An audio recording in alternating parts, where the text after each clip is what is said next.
Good morning, Foundation students. It's Miss F and Morris, and we're back with another story time. We just went on a really big walk, which was really nice, and it's raining and it's cold outside. So what I felt like doing was reading a story.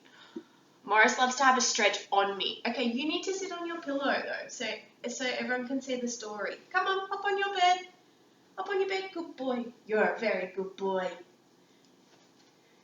Morris is being extra cuddly this morning. I think it's because it's cold and rainy.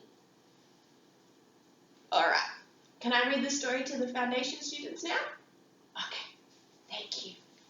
The story I have chosen to read to you today, boys and girls, is Bog Trotter. And this story is written by an author named Margaret Wild and illustrated by Judith Russell. My light's a little bit bright, so what I'll do is I'll bring the book in each time so you can see.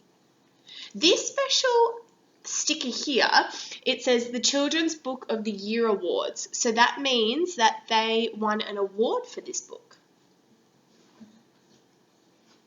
Morris. Good boy.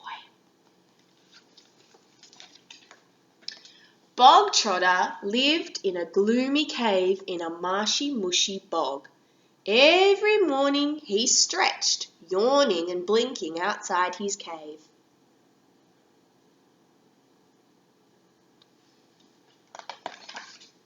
Then he started running.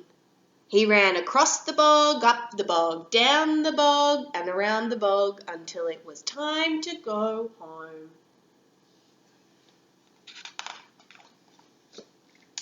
He ran day after day, week after week, year after year. Sometimes he felt bored, but he didn't know why. Sometimes he felt lonely, but he didn't know why. Sometimes he wished things would change, but he didn't know how or what or why.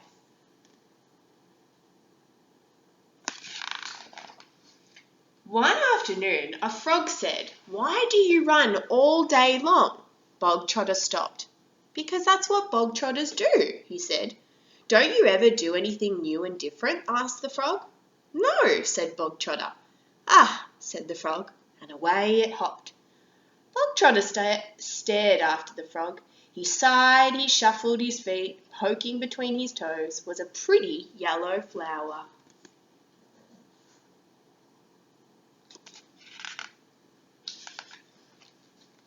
For the first time in his life, he picked a flower, he smelled it, he twirled it, he stuck it behind his ear.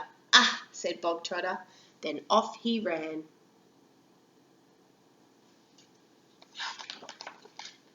That night in his boggy bed, Bog Trotter went to sleep, holding the flower, his heart hopeful.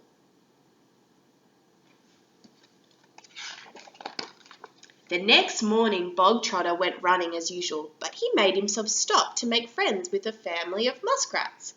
The morning after that, he stopped to swing from a tree. And the morning after that, he stopped to make a daisy chain of tiny pink flowers. "Ah," said Bog Trotter.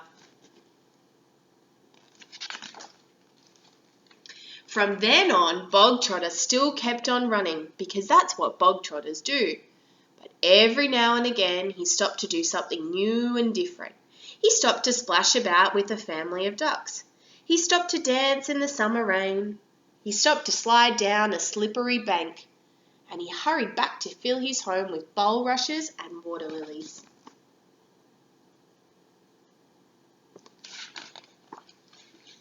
He should have been happy, but he wanted something more. He just didn't know what or who or why. One morning he saw the frog again. "Do you ever run outside the bog?" the frog asked. "No," said Bog Trotter. "Why not?" asked the frog. "I don't know," said Bog Trotter. "Ah," said the frog, and away it hopped. Bog Trotter stared after the frog. He sighed. He stared at the flat green line of the bog where he met the huge blue sky.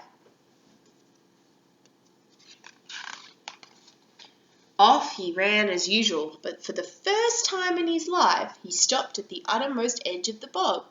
Taking a deep breath, he climbed over a rotten log. He scrambled up a grassy bank. He clambered over an old stone wall. "Ah!" said Bog Trotter, and he started running.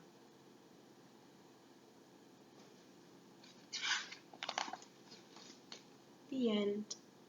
He was such a risk taker at the end by going somewhere outside of his bog. I hope you liked this story. I wonder, can you tell me, do you think this story is a fiction or non-fiction story? Have a think, see if you can figure it out. What helps you figure out if it's a fiction or non-fiction story? Thanks so much for watching, boys and girls. I hope you have a lovely day. Bye.